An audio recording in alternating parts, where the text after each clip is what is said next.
Bonsoir, camarades ivoiriennes. S'il vous plaît.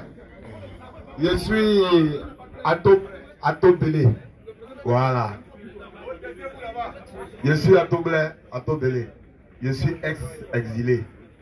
En exil, j'étais chargé de coordonner notre pays. Notre président est encore... Allô?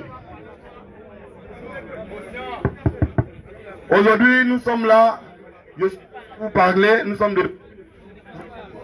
Oh, le micro. Allô? Allô? Donc je pense que les choses vont bien se passer. Calmons-nous, ce n'est pas un problème. Je suis là avec vous aujourd'hui pour aller droit au but. Voilà, pour aller droit au but. Vous savez, aujourd'hui, nous allons parler de notre pays, la Côte d'Ivoire, et du président Laurent Gbagbo. C'est ça qui nous intéresse. Tu fais une heure sans parler de Laurent Gbagbo, toi-même tu peux tomber malade. Sincèrement. D'abord, Gbagbo. Vous savez, aujourd'hui, la situation en Côte d'Ivoire, elle est critique. Elle est difficile à vivre. Tout récemment, même tout à l'heure, on vient de nous annoncer que le président du RHDP, le président Dramane Alassane Ouattara, n'est pas candidat. Voilà. Ça s'applaudit. Ben, on nous a dit qu'il n'est pas candidat, les frères. S'il vous plaît. Mais ça a créé plein d'émotions à votre niveau, à notre niveau, au niveau de tout le monde. Ce que je voulais vous dire, c'est une bonne chose. Hein? On salue sa sagesse que de sortir par la petite porte, qui cherchait à sortir par la grande porte, ou alors que de la grande honte, si c'est la petite porte, il n'y a pas de problème. Nous sommes d'accord avec ça. Mais écoutez bien ses propos. Il dit qu'il n'est pas candidat, il n'a pas dit qu'il n'est plus président. Voilà, nous, notre problème là, il est président. Il a dit qu'il n'est pas candidat. Mais il a dit à président. Mais il dit qu'il n'est pas candidat.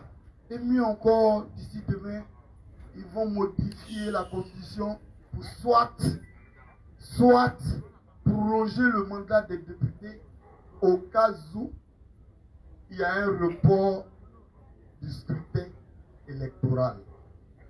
Ça veut dire quoi? Ça veut dire que ça a commencé, hein? Ça veut dire qu'il n'y a pas d'élection, le président il est assis là.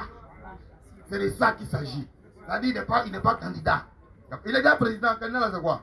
On est candidat et puis on paie, ou bien? Nous on est candidat, on a gagné et puis on souffre. Voilà. On peut gagner et puis souffrir, on a gagné et puis nous tous on souffre. Il dit qu'il n'est pas candidat. Ok, mais il est président. Maintenant la constitution là, c'est pour la modifier là, c'est pourquoi? Il n'est pas candidat. Une constitution qui n'a même pas 4 ans. Il faut la modifier. Pour quelle raison? Quelle est la raison principale qui vous motive à modifier la constitution? Très bien, tu n'es pas candidat. C'est une très bonne chose. Mais tu demeures président. Si tu n'es pas candidat, c'est bon, mais crée les conditions paisibles des élections. Parce que nous, là, on va prendre le pouvoir d'État. Le pouvoir, là, sachez qu'on va le prendre. Laissez-nous. Le pouvoir, là, ne soyez pas peur vous-même. Arrêtez de vous faire peur. On a la majorité à nous. On est majoritaire aujourd'hui. On peut proclamer notre majorité. Et ça s'applaudit. On est majoritaire aujourd'hui. Imaginez-vous vous-même comprenez quelque chose. Le RHDP était constitué de plein de partis que nous connaissons. Aujourd'hui, on voit le RHDP, le grand PDCI ne fait plus partie du RHDP. Je sais pas, le MFA ne fait plus partie du RHDP, sauf les gens qui sont toujours parallèles à gauche. C'est-à-dire MFA existe réellement, et l'autre qui a suscité un bicéphalie, c'est lui qui se retrouve au RHDP. En réalité, ils sont basés sur quoi? C'est ça la vérité. Et nous allons prendre ce pouvoir d'État. Nous allons prendre ce pouvoir d'État. Mais pour prendre le pouvoir d'État, il y a beaucoup de choses à faire. Il y a beaucoup de concessions. Il y a beaucoup d'efforts à faire. Oui, il y a beaucoup d'efforts à faire. Comment on peut comprendre quelqu'un qui dit qu'il n'est pas candidat? Il n'y a pas de problème, tu es président. Et donc la question, c'est qu'il est président. Et puis la deuxième question que vous oubliez, il a dit quoi? Il a dit, je rendrai le pouvoir, j'ai transféré le pouvoir à la nouvelle génération. Ce n'est pas à lui de transférer le pouvoir, non. Lui, il est président, il est chef d'État. Quand son mandat finit, là, il s'en va, il n'est plus président. C'est le peuple qui décide de qui va prendre le pouvoir. Et donc c'est le peuple qui transfère le pouvoir. Alors, donc c'est nous qui allons transférer le pouvoir à qui va venir. Et donc l'avenir de la Côte d'Ivoire dépend de vous et de moi. Ça dépend de nous.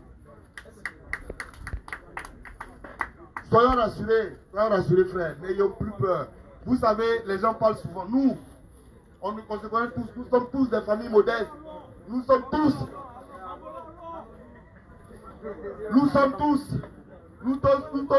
des familles modestes. Et nous savons. Aujourd'hui, ce sont les illettrés qui font là. Ce qu'il faut retenir aujourd'hui, c'est que dans les jours prochains, les choses vont changer. Dans les jours prochains, les choses vont changer. Il faut que les gens soient mobilisés à attendre le mot de l'opposition. Parce qu'une victoire s'arrache. Une victoire ne sauve pas. Une victoire s'arrache. Nous allons reprendre le pouvoir. Même dans la démocratie, la sueur coule. Même dans la démocratie, le sang coule. Pour aller marcher, pour se mettre dehors longtemps que possible, pour dégager ce pouvoir, il faut être armé de courage. Il faut être armé de courage et de conviction. Il faut dépasser les débats qui vont nous faire plaisir, qui vont nous faire rire. Acceptons d'apprendre et d'écouter la vérité. Il faut être édifié, il faut être prêt à affronter le combat futur. Et c'est de ça qu'il s'agit. Mais généralement, quand on veut faire une formation d'un parlement, les gens, on ne peut pas répéter les mêmes choses. Fait plaisir aux gens. Allons de l'avant. On s'est mobilisé, on a tout fait. Qu'est-ce qu'on fait aujourd'hui? Je vous sensibilise à la mobilisation. Je vous sensibilise à la mobilisation. Et c'est cette grande mobilisation avec vous qui va libérer notre champion Laurent Gbagbo. Le dernier message, c'est que Laurent Gbagbo est dans leurs mains. Laurent Gbagbo est encore dans leurs mains. Et si rien n'est fait, et que Laurent Gbagbo est dans leurs mains, dans les moments qui suivent, ça sera difficile pour la Côte d'Ivoire. Parce que c'est Laurent Gbagbo qui tient les clés de ce qu'on appelle la paix et de la réconciliation en Côte d'Ivoire. C'est difficile que Laurent Gbagbo soit là-bas et qu'on parle d'une quelconque paix ici. Ne soyez pas distraits pour dire que je suis plus candidat, donc c'est fini. Réellement, nous, parce qu'on a gagné. On a tout fait pour exposer le mal. Le diable n'aime pas. Le diable que vous voyez là, il n'aime pas la lumière. L'homme est exposé aujourd'hui. Il est seul. Vous voyez que lui n'est pas envie d'être président. Il dit qu'il n'est plus candidat. Pas parce qu'il ne veut pas. Mais c'est parce qu'il a la pression du peuple. Il a notre pression. Continuons de mettre cette pression. Là, on a déjà gagné.